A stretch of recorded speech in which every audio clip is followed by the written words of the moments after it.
आज मैले मासु पकाउन गइरहेकी छु। मैले चाहिँ मासु पकाउँदा जहिले पनि ज्वानो चाहिँ तेलमा मजाले कालो हुने गरी पुर्याउँछु होइन। बराबर बेकार हाल्नु हुँदैन, बेकार हाल्यो भने चाहिँ यो मासु सबै बढ्छ होइन, अनि यो मजाले पाक्न पाउँदैन। त्यसलाई चाहिँ अब रातो हुने गरी भुट्नुपर्छ।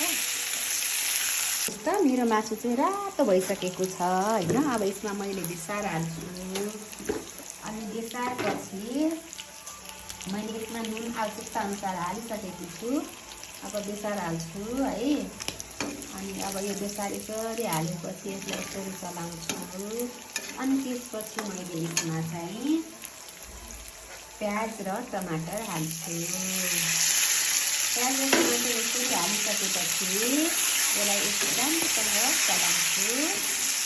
हेर्नु त यो त काटेको हो त, किन यस्तो भइन्छ ल।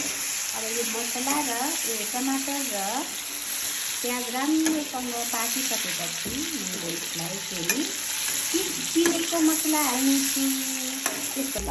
अब हेर्नु साथीहरू, यो टमाटर सबै पाकिसकेको छ, यो टमाटरहरू सबै पाकिसकेको छ होइन। अब यसमा मैले चाहिँ पिनेको मसलाहरू यसरी राख्छु।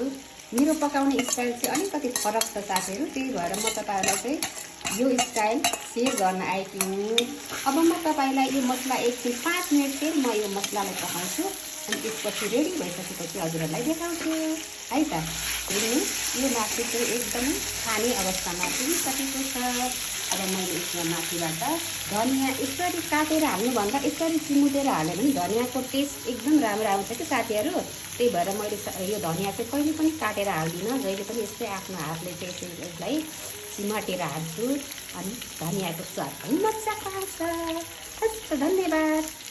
मेरो मासु रेडी भइसकेर अब म चाहिँ खाना स्टार्ट गर्दैछु। यो चाहिँ मेरो दाल, यो चाहिँ मैले अघि बनाएको मासु। अब खान्छु, कस्तो छ है।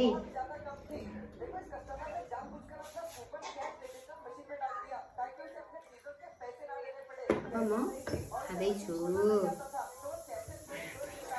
नयाँ तरिकाले बनाएको मासु ल।